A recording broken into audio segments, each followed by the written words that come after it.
ఆదేశ్. నిన్న ఒక ఆయన నా దగ్గరికి జాతక పరిశీలన నిమిత్తం వచ్చాడు. ఆయన జాతకం, డేట్ ఆఫ్ బర్త్, టైము అన్నీ పరిశీలించిన తర్వాత జాతక చక్రం వేసి ఆయన జాతకం పరిశీలించిన తర్వాత ఆయనకి నేను ఒక మాట చెప్పాను.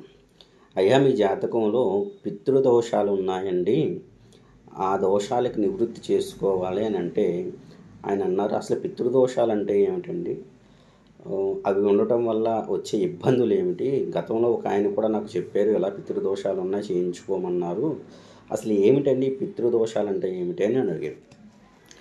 జాతకంలో రవి రాహు కలిసి ఉన్నప్పుడు రాహువు 9వ స్థానంలో అంటే రాశి చక్రంలో కానీ, నవాంశ చక్రంలో కానీ, భావచక్రంలో కానీ, ఆరూఢ చక్రంలో కానీ రాహు 9వ స్థానంలో ఉంటే గనక, లేదా రవి రాహుని చూస్తున్న రవి రాహు నక్షత్రాల్లో ఉన్న వీటిని పితృదోషాలుగా పరిగణిస్తాం. అలాగే వీళ్ళు ఈ పితృదోషాలు ఉన్నవారికి ఆర్థికంగా ఎదుగుదల అనేది ఉండదు.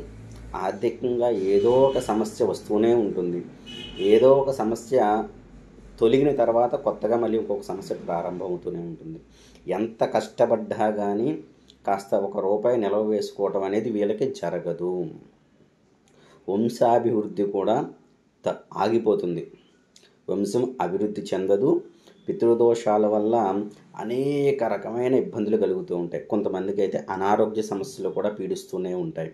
ఎక్కడికి వెళ్ళినా ఏ పనైనా సరే వీళ్ళకి అంత త్వరగా పూర్తవ్వదు.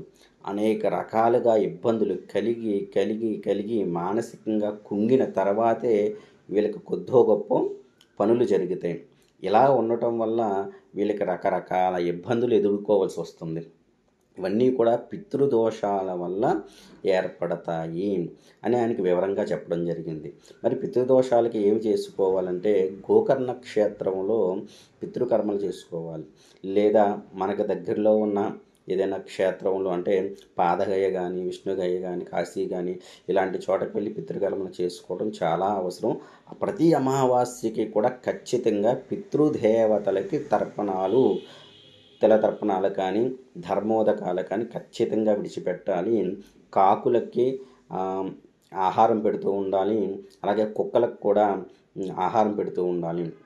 పితృదేవతని మర్చిపోకుండా ప్రతి సంవత్సరము లేదా వాళ్ళు కాలం చేసిన తిథులు ఏమైనా ఉన్నాయో చూసుకుని వాళ్ళకి తర్పణాలు విడిచిపెట్టడం, లేదా ప్రతి అమావాస్యకి పితృతర్పణాలు విడిచిపెట్టడం, తిలోదకాలు, ధర్మోదకాలు విడిచిపెట్టుకోవడం వల్ల పితృదేవతలు శాంతించి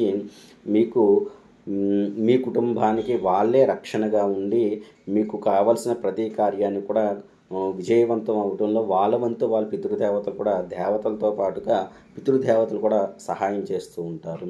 కనుక ఎవరి జాతకంలో అయితే పితృదోషాలు ఉన్నాయో వాళ్ళు వీలైనంత త్వరగా ఈ దోష నివారణ కోసం ప్రయత్నాలు మొదలుపెట్టండి. పితృదేవతలు ఖచ్చితంగా తర్పణ విధి, తెలతర్పణాలు కానీ, ధర్మోదకాలు కానీ విడిచిపెడుతూ ఉండాలి.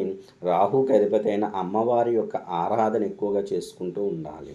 ఇలా చేసుకోవటం వల్ల పితృదేవతలు శాంతించి మీకు, మీ వంశానికి వృద్ధిని, అభివృద్ధిని కూడా కలుగజేస్తారు.